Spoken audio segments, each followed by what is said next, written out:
में जो छोटे सारिफीन है उसका 10% हुआ है, लेकिन गरीब तरीन शख्स के घर पे बिजली की मीटर नहीं लगा हुआ, वो जाके एलपीजी की बोतल खरीदता है। उसकी बोतल की कीमत जो आ रही थी गैस की, एलपीजी की जो गैस की वो कंटेनर खरीदता है, बोतल खरीदता है, उसके ऊपर सिलेंडर खरीदता है, उस सिलेंडर के ऊपर 30% टैक्स लगा हुआ था। ये हमने नहीं लगाया था, ये जो पिछली हुकूमत थी वो लगा के गई हुई थी। 30% टैक्स हमने पहली सीसीआई की मीटिंग के अंदर उसको 30% को कम करके 10% कर दिया। हमने गरीब तरीन के ऊपर बोझ कम किया है। फर्टिलाइजर प्राइसेस की बात की गई, फर्टिलाइजर प्राइसेस की सीसीआई का फैसला देख लें, उसके अंदर लिखा हुआ है कि जो गैस की प्राइस बढ़ाई जाएगी उसका असर हमने किसान के ऊपर नहीं आने देना। ये डॉक्यूमेंटेड मिनट है, चाहे उसके अंदर हमें सब्सिडी देनी पड़े। 6 से 7 अरब रुपए की सब्सिडी की मंजूरी हम ऑलरेडी दे चुके हैं यूरिया के ऊपर। जो पाकिस्तान में जो खाद की कंपनियां बंद पड़ी थी, जिनको गैस नहीं मिल रही थी, उनको गैस तो दी गई है, और जो 1 लाख टन वहां से इंपोर्ट की जाएगी उसके ऊपर 6 से 7 अरब रुपए की सब्सिडी बनेगी जो वफाकी हुकूमत देगी। ये पहले फैसला हो चुका है।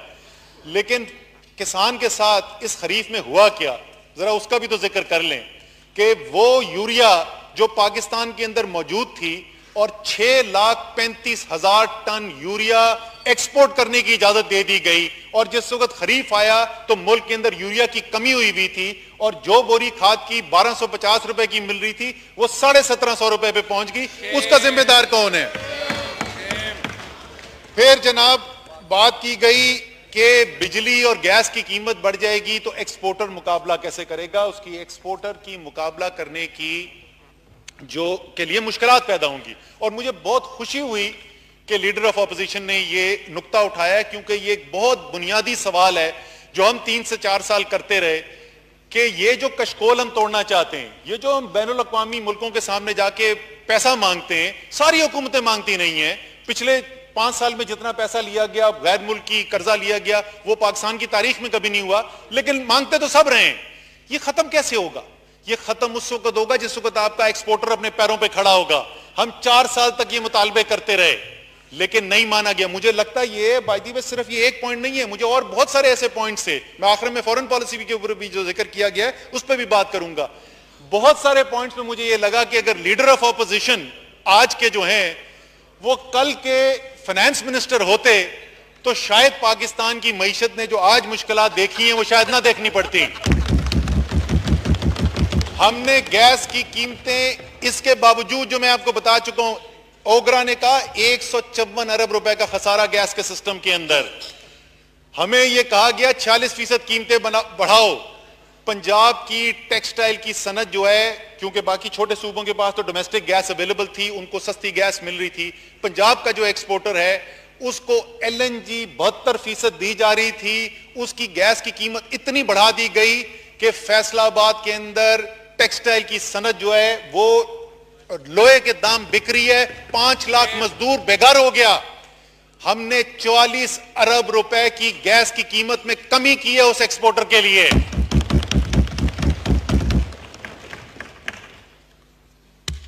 लीडर ऑफ ऑपोजिशन ने कहा कि ऑप्शंस जरूर अवेलेबल होंगे, ये जो अखराजात बढ़ रहे हैं, लेकिन काश बिजली के निजाम के अंदर वो ऑप्शन जो हैं पिछले 5 साल के अंदर भी उनको इस्तेमाल किया जाता।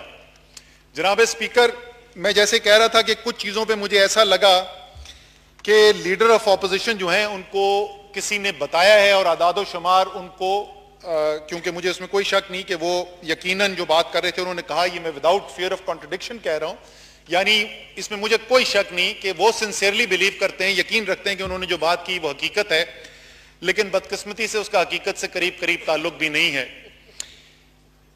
उन्होंने कहा कि 503 अरब रुपए का गर्दिशी कर्जा था। मैं देख रहा था नवीद कमर साहब और राजा परवेज अशरफ जो है वो मुस्कुरा रहे थे ये बात सुनकर कि कहा गया कि 2018 में वो 503 अरब रुपए से कम होकर 496 अरब हो गया। काश ऐसा होता। हकीकत यह है कि वो 503 अरब रुपए जो थे, उस 503 अरब रुपए में से हुकूमत आने के फौरी बाद 480 अरब रुपए जो है उसकी पेमेंट की गई। इतनी जल्दी में की गई कि आज तक उसके ऑडिट के पैरास भुगतने पड़ रहे हैं, वो प्री ऑडिट के बगैर की गई। लेकिन चलें एक पेमेंट कर दी गई, वो तकरीबन 0 पे चले गए गर्दिशी कर्जे। PHPL एक कंपनी है, वहां पर कर्जे पाक कर दिए गए, तकरीबन 500 अरब रुपए से ज्यादा, 526 अरब 530 अरब रुपए के करीब जो है कर्जे यहां से उठा के डाल दिए गए PHPL के अंदर। जो ये 496 अरब रुपए की मई 31 की बात कर रहे थे, वो आज बढ़कर 596 अरब रुपए हो चुके हैं। टोटल गर्दिशी कर्जा आज जो है वो 1180 अरब रुपए पहुंच चुका है, वो जो 503 अरब था। लेकिन सबसे ज्यादा खतरनाक बात कि सिर्फ एक साल के अंदर स्पीकर साहब, सिर्फ 2017-18 का जो पिछला एक साल गुजरा है, और ये क्यों हुआ, वो जो मैंने आपको बताया ना था, आलमी मंडी के अंदर कीमतें बढ़नी थी। ये जो शुरू में गर्दिशी कर्जे कम बढ़े, वो तो बेचारे राजा परवेज अशरफ मेरे सामने बैठे हुए, पहले वाटर एंड एनर्जी के मिनिस्टर थे, उसके बाद ये प्राइम मिनिस्टर थे, इन्होंने तो $110 को झेला, इसलिए वो 500 रुपए पहुंचा हुआ था। उसके बाद तो $32 के ऊपर तेल आया हुआ था। जैसे ही वो तेल की कीमत बढ़नी शुरू हुई, स्पीकर साहब, एक साल के अंदर जो खसारा हुआ है बिजली के निजाम के अंदर, वो 453 अरब रुपए का खसारा है। लीडर ऑफ ऑपोजिशन कह रहे थे कि कोई क्राइसिस नहीं है, इधर तो हम जिस तरफ देखते हैं हमें क्राइसिस के अलावा नजर कुछ नहीं आता। मुश्किल फैसले करने पड़ते हैं, जरूर इन्होंने भी पूरी कोशिश की होगी। अब आ जाए जी टैक्स रेट के ऊपर। मैं शुक्रिया अदा करना भूल गया, माजरत। लीडर ऑफ ऑपोजिशन ने मेरे बारे में बड़े अच्छे अल्फाज इस्तेमाल किए। मैं बाकी नहीं, मैं हंसने की बात नहीं, मैं बाकी में दिल से मैं शुक्रिया अदा करना चाहता हूँ। जैसे उन्होंने कहा कि the leader of opposition and I go back a few years, हमारी पुरानी एक निस्बत है। टैक्स रेट जी, उन्होंने कहा कि असद उमर तो तकरीरें करता था, दो चीजों के खिलाफ बड़ी बात करता था। एक तो वो कहता था कि जो टैक्स एवेडर्स है इसको क्यों नहीं पकड़ते हो, और दूसरी बात वो कहता था कि इनडायरेक्ट टैक्सेशन जिससे मिडिल क्लास और गरीब के ऊपर बोझ पड़ता है, ये क्यों डालते हो। स्पीकर साहब, मैं आज भी वही कहता हूं, और आज हमारा ये जो फाइनेंस बिल है ये जरा उठाकर देख लें। इसके अंदर 70 अरब रुपए की इनडायरेक्ट टैक्सेशन की बात की। वो इनडायरेक्ट टैक्सेशन किस पे लगाई गई है? 1800 सीसी से ऊपर की गाड़ी के ऊपर। कोई गरीब आदमी सोच सकता है 1800 सीसी से ऊपर की गाड़ी? इसके ऊपर रेगुलेटरी ड्यूटी किधर बढ़ाई गई? वो टेलीफोन जो महंगे वाले फोन हैं, जो कोई गरीब आदमी नहीं, जो सिर्फ आपके और मेरे जैसे लोग खरीदते हैं, उनके ऊपर। इसके अंदर जो रेगुलेटरी ड्यूटी बढ़ाई गई, वो किसके ऊपर बढ़ाई गई? इंपोर्टेड खाने, चीज, इंपोर्टेड चिप्स और इस किस्म की चीजें। किसी गरीब आदमी के इस्तेमाल की किसी चीज के ऊपर इसमें इनडायरेक्ट टैक्स नहीं लगाया गया है, सिर्फ जो सबसे ज्यादा साहिब सरबत लोग हैं उन पे लगाया गया। और दूसरा सवाल ये कि वो जो टैक्स की चोरी कर रहे हैं उनको क्यों नहीं पकड़ते हो? बिल्कुल ठीक नंबर कोट किया लीडर ऑफ ऑपोजिशन ने। 183 अरब रुपए का रेवेन्यू टारगेट सेट किया गया है। 92 अरब रुपए यानी 50% से जरा ज्यादा। कोई पॉलिसी मेजर नहीं है उसके पीछे, वो सारे एडमिनिस्ट्रेटिव इन्फोर्समेंट के मेजर्स हैं। यानी क्या कि वो जो टैक्स चोरी कर रहे हैं उनको कैसे पकड़ना है। और ये सिर्फ अभी शुरू हुआ है। याद दिलाना चाहता हूं, 1 महीना हुआ है, 1 महीना हुआ ये हुकूमत आए हुए। अभी आप आगे देखें कि होने क्या वाला है। वो जिन घुंघरुओं की बात कर रहे थे, वो जो टैक्स चोर जो घुंघरू बजाते आज फिर रहे हैं, जिनका जिक्र हो रहा था, उनके लिए एक मशवरा है मुफ्त का मेरे पास। अभी भी वक्त है कि आप अपने साथ जिस जोश वलवले के साथ लीडर ऑफ ऑपोजिशन ने डैम्स की बात की है और उनकी जरूरत की बात की है, काश इसी वलवले के साथ काम हुआ होता पिछली 5 साल हुकूमत के अंदर भी। तो अगर यह हो जाता तो 5 साल के बाद आज लीडर ऑफ ऑपोजिशन को खड़े होके ये ना बताना पड़ता कि जनाब ये मदर ऑफ ऑल डैम्स, जैसे उन्होंने इसको कहा, उसके लिए हमने 5 साल में जमीन खरीदी और फीजिबिलिटी अभी मुकम्मल होने वाली है। शायद कोई हकीकी काम उस पर हो चुका होता। सिर्फ डासू की आपने बात की कि डासू का जिक्र क्यों नहीं किया गया। डासू आपने खुद ही कहा रन ऑफ द रिवर है, तो वो अगर रन ऑफ द रिवर है तो फिर वो डैम नहीं है, तो डैम्स के अंदर उसका बात नहीं आ सकता। पावर जनरेशन जरूर हो सकती है, डैम वो नहीं है। डैम इसलिए उसमें जिक्र नहीं किया गया था। आखिर में जी स्पीच की जो मईशत की आखिरी बात की थी, मीसाके मईशत की बात की गई है। देखिए, ये डार साहब भी बहुत इसका जिक्र करते थे और मैं उस वक्त भी ये कहता था कि एक नेचुरल प्लेटफॉर्म अवेलेबल है आपको। सबसे बड़ा प्लेटफॉर्म तो ये है इस कौमी असेंबली का, और कौमी बार ये कहते थे कि जनाब अगर आपके ख्याल में भारत के साथ ताल्लुकात इस तरीके से बेहतर हो सकते हैं कि आपका वजीर आजम कुलभूषण यादव का नाम लेने को तैयार ना हो, तो यह मुमकिन नहीं होगा।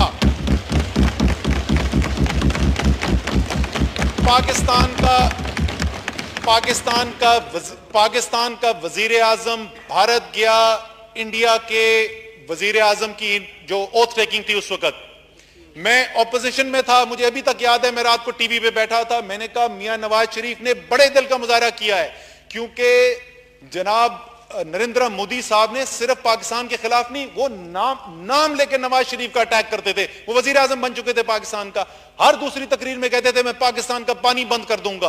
पाकिस्तान दुश्मनी पे पूरी कैंपेन लड़ी, फिर भी चले ठीक है, बड़ा दिल करके वहां पे चले गए। लेकिन जिस वक्त वहां पर वो बैठे और उन्होंने कहा कि मैं इंडिया के बिजनेसमैन से मिलने को तैयार हूं, लेकिन मैं हुर्रियत के लीडर्स के साथ नहीं मिलूंगा, ऐसे कभी भी अमन नहीं आएगा यहां पर। जब पाकिस्तान, पूरी पाकिस्तानी कौम खड़ी, जो भी मर्जी वजीर आजम हो, पाकिस्तान की हुकूमत चाहे कोई हुकूमत हो, जब वो खुददारी से बात करेगी, जब वो पाकिस्तान की और कश्मीरियों के हक की बात करेगी, इंसाफ की बात करेगी, चाहे साथ पड़ोसी कितना आपसे बड़ा ना हो, उसकी आंखों में आंखें डालकर इज्जत आबरू के साथ अमन की बात करेगी, सारी कौम साथ देगी। लेकिन कश्मीरियों ने 70,000 शहीद दफन कर दिए हैं, उन्होंने आज तक सर नहीं झुकाया, कभी पाकिस्तान सर नहीं झुकाएगा। अगर कोई समझता है कि वो अपनी फौज की बुनियाद पर, अपनी बड़ी मईशत होने की बुनियाद के ऊपर पाकिस्तान को दोस्त जबरदस्ती से हरासा करके झुका सकता है, ये उनका ख्याल है। इंशाअल्लाह ताला पाकिस्तान और कश्मीरी अपना हक और इंसाफ हासिल करेंगे।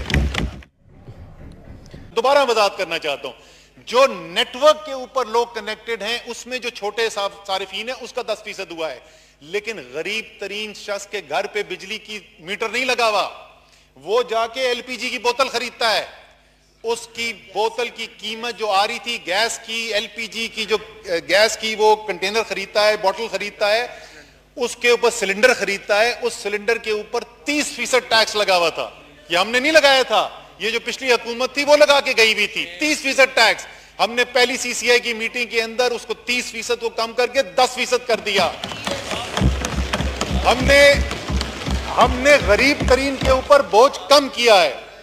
फर्टिलाइजर प्राइसेस की बात की गई, फर्टिलाइजर प्राइसेस की सीसीआई का फैसला देख लें, उसके अंदर लिखा हुआ है कि जो गैस की प्राइस बढ़ाई जाएगी उसका असर हमने किसान के ऊपर नहीं आने देना। ये डॉक्यूमेंटेड मिनट है, चाहे उसके अंदर हमें सब्सिडी देनी पड़े। 6 से 7 अरब रुपए की सब्सिडी की मंजूरी हम ऑलरेडी दे चुके हैं यूरिया के ऊपर। जो पाकिस्तान में जो खाद की कंपनियां बंद पड़ी थी, जिनको गैस नहीं मिल रही थी, उनको गैस तो दी गई है, और जो 1 लाख टन वहां से इंपोर्ट की जाएगी उसके ऊपर 6 से 7 अरब रुपए की सब्सिडी बनेगी, जो वफाकी हुकूमत देगी। ये पहले फैसला हो चुका है।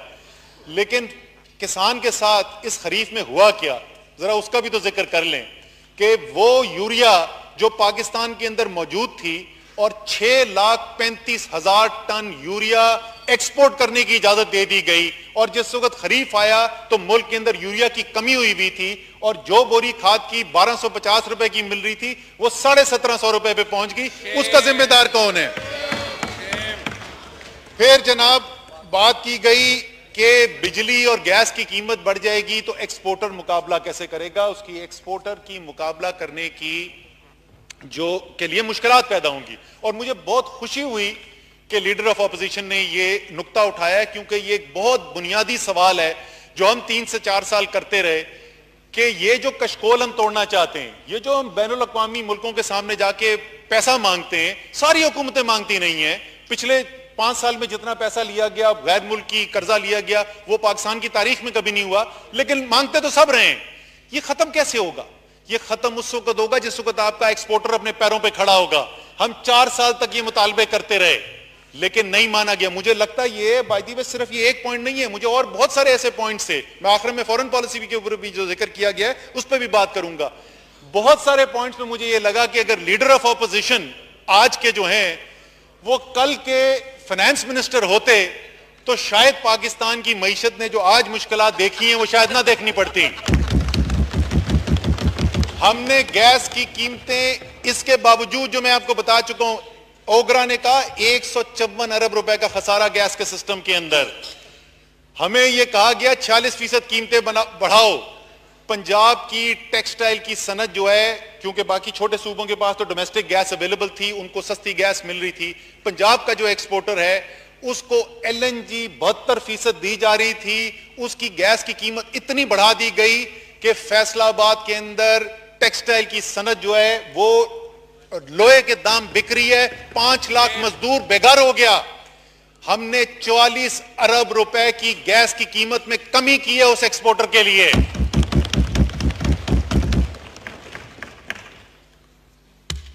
लीडर ऑफ ऑपोजिशन ने कहा कि ऑप्शंस जरूर अवेलेबल होंगे, ये जो अखराजात बढ़ रहे हैं, लेकिन काश बिजली के निजाम के अंदर वो ऑप्शन जो है पिछले 5 साल के अंदर भी उनको इस्तेमाल किया जाता। जनाब स्पीकर, मैं जैसे कह रहा था कि कुछ चीजों पे मुझे ऐसा लगा कि लीडर ऑफ ऑपोजिशन जो है उनको किसी ने बताया है और आदादो शुमार उनको क्योंकि मुझे उसमें कोई शक नहीं कि वो यकीनन जो बात कर रहे थे उन्होंने कहा, ये मैं विदाउट फियर ऑफ कॉन्ट्रडिक्शन कह रहा हूं, यानी इसमें मुझे कोई शक नहीं कि वो सिंसियरली बिलीव करते हैं, यकीन रखते हैं कि उन्होंने जो बात की वो हकीकत है, लेकिन बदकिस्मती से उसका हकीकत से करीब करीब ताल्लुक भी नहीं है। उन्होंने कहा कि 503 अरब रुपए का गर्दिशी कर्जा था। मैं देख रहा था नवीद कमर साहब और राजा परवेज अशरफ जो है वो मुस्कुरा रहे थे ये बात सुनकर कि कहा गया कि 2018 में वो 503 अरब रुपए से कम होकर 496 अरब हो गया। काश ऐसा होता। हकीकत यह है कि वो 503 अरब रुपए जो थे, उस 503 अरब रुपए में से हुकूमत आने के फौरी बाद 480 अरब रुपए जो है उसकी पेमेंट की गई। इतनी जल्दी में की गई कि आज तक उसके ऑडिट के पैरास भुगतने पड़ रहे हैं, वो प्री ऑडिट के बगैर की गई, लेकिन चले एक पेमेंट कर दी गई। वो तकरीबन 0 पे चले गए गर्दिशी कर्जे। PHPL एक कंपनी है, वहां पर कर्जे पाक कर दिए गए।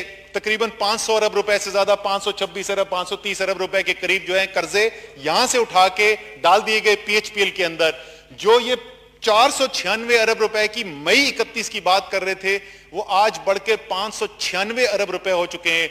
टोटल गर्दिशी कर्जा आज जो है वो 1180 अरब रुपए पहुंच चुका है। वो जो 503 अरब था, लेकिन सबसे ज्यादा खतरनाक बात कि सिर्फ 1 साल के अंदर स्पीकर साहब, सिर्फ 2017-18 का जो पिछला 1 साल गुजरा है, और ये क्यों हुआ, वो जो मैंने आपको बताया ना था आलमी मंडी के अंदर कीमतें बढ़नी थी, ये जो शुरू में गर्दिशी कर्जे कम बढ़े, वो तो बेचारे राजा परवेज अशरफ मेरे सामने बैठे हुए हैं, पहले वाटर एंड एनर्जी के मिनिस्टर थे, उसके बाद ये